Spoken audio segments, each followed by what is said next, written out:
Hello সবাইকে। তো আজকে আমি গেছিলাম আমাদের জিএসএফপি প্রাথমিক বিদ্যালয়ের প্রাক্তন ছাত্রী হিসেবে।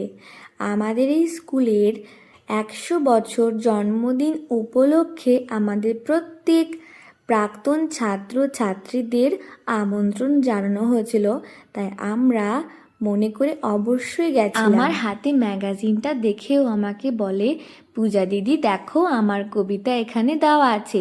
আমি তো দেখে ওকে খুব শাবাশি দিলাম, তাতেও খুব খুশি হয়েছে। আর এই হলো আমাদের সেই ছোট্টবেলার স্কুল, যেখানে আমরা ছোট থেকে বড় হয়েছি।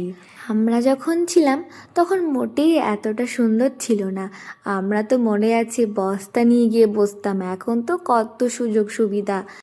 অনেক দিন পর নিজের ছোট্টবেলার স্কুলে গিয়ে খুব ভালো লাগছিল, আর মনে পড়ছিল সব ছোটবেলাকার কথা, মনে পড়ছিল পুরনো সব স্মৃতি। তো আমরা স্কুল থেকে বেরিয়ে এবার বাড়ির দিকে রওনা দিলাম।